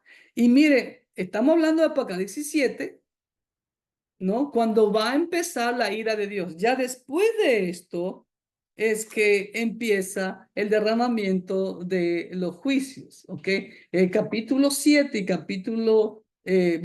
capítulo 7 es un paréntesis, porque el capítulo 8 es que empieza la primera trompeta antes de que veamos todo este paréntesis. ¿Me hago entender? Entonces aquí capítulo 7 pudiera ser que aclare claramente que la iglesia es raptada antes de la gran tribulación. Concluyendo, antes del arrebatamiento de la iglesia, podrían ocurrir 3 eventos: la aparición del anticristo, el inicio de la semana 70 y la construcción del templo en Jerusalén, de acuerdo al pasaje de 2 Tesalonicenses 2 del 1 al 4. ¿Ok? Preguntas, inquietudes. Yo sé que ha sido información y toda esta información se las voy a colocar en el chat. Pastor, yo tengo una consulta. Sí, hermana Mónica. Porque aquí usted habla de eso de de la pretribulación, ¿cierto? Que dice que va a acontecer la apostasía, el anticristo. Pero mi consulta es, entonces, el tema de la marca de la bestia, porque si nosotros vamos a estar, ¿cómo va a suceder eso de la marca de la bestia? Después de que nosotros seamos arrebatados, ahí comienza la marca de la Ok. bestia, el número y el nombre de la bestia. ¿Ok? Recuerde, recuerde, ¿cuál es la confusión? El asunto es que hemos confundido que la semana 70 de Daniel, los 7 años, es la gran tribulación. Y no es así. La semana 70 de Daniel está dividida en 2 periodos de 3 años y medio. Que el anticristo va a estar manifestado desde el primer día de la semana 70, sí, con él inicia la semana 70. ¿Ok? Pero de ahí hasta los 3 años y medio es donde realmente, como dice Apocalipsis 13, Dios le va a dar la autoridad para blasfemar, para perseguir a los santos, y ahí va a imponer el sello, el número de la bestia. ¿Se da cuenta? Entonces, es ahí en donde Dios va a derramar los juicios. Y por eso Amén. Apocalipsis 6:17 dice que quieren esconderse de la ira del que está sentado en el trono y de la ira del Cordero, porque su gran día ha llegado y ¿quién podrá mantenerse en pie? Entonces se ve. Y el capítulo 7 de Apocalipsis, vemos todos los que salieron de la gran tribulación, ¿en dónde están? En el cielo. ¿Se da cuenta? Entonces ahí comienzan los 3 años y medio, como ya le hice ver, que es realmente el periodo de la gran tribulación. Lo hemos mencionado en la Biblia, se lo menciona en tiempo, tiempos y medio tiempo, en cuestión de meses y en cuestión de días. ¿Estamos? Vuelvo y repito, la iglesia. Muchas gracias. Ahora, todo hermano es libre de inclinarse a cualquier posición, como decía el hermano Daniel. Tiene amigos. Yo en mi iglesia, tengo uno de mis líderes, el líder de jóvenes y su esposa. Ellos creen que la iglesia va a sufrir la gran tribulación. Está bien, no, los amo y todo. Le dije, bueno, ¿me entiende? Lo cierto es que la iglesia tiene, la verdadera iglesia está firme y sobre todo, recuerde la promesa de Cristo que dijo, nadie los arrebatará de mi mano. ¿Ok? Pero yo estoy convencido, y como se los he dicho en este estudio, hay muchísimos más versículos. Y también algo muy importante, recuerden, la lógica es una de las herramientas de interpretación bíblica. Hemos leído en el Antiguo Pacto que la ira de Dios es para sus adversarios y para sus enemigos. Hemos leído en el Nuevo Pacto la ira del Cordero. ¿Y para quién es la ira del Cordero? No para su esposa. ¿Sí? Aunque los hermanos post-tribulacionistas dicen, sí, pero Noé soportó el diluvio, no fue arrebatado. Obvio que no fue arrebatado, porque si no era arrebatado, hasta ahí llegaba la humanidad. Porque la humanidad viene de los hijos de Noé. Sí, pero Israel soportó las plagas de Egipto y no fue arrebatada, ¿no? Pero aunque a ellos no les pasó nada, así mismo Dios los va a guardar. No tiene lógica eso, porque obvio, si Dios hubiera arrebatado a los israelitas, ¿cómo la humanidad podría ser salva después? ¿Me hago entender? Entonces, yo estoy convencido de que si Dios me da vida, 20, 30 años, no experimentaré la muerte física, sino que seremos arrebatados al Señor, al cielo con el Señor. Amén. Otras preguntas, inquietudes. Y ahora, usted es libre de creer que de pronto, bueno, el tiempo no lo dirá. ¿Sí? Sea como sea, amado hermano. Recuerden lo que la Biblia dice. Velad. El Señor nos ordena que estemos velando. Y la palabra velad es presente continuo. Si el Señor viene ahora, estemos listos. Si viene mañana, estemos listos. Si viene pasado mañana, una semana, un mes, un año, estamos listos.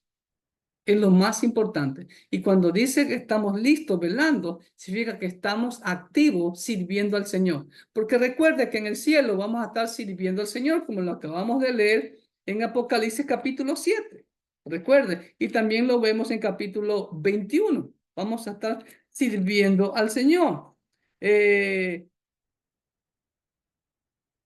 Les sirven día y noche en su templo. Apocalipsis 7:15. ¿Se da cuenta? Así que si nos servimos aquí en la tierra, ¿cómo pretendemos servir por la eternidad en el cielo?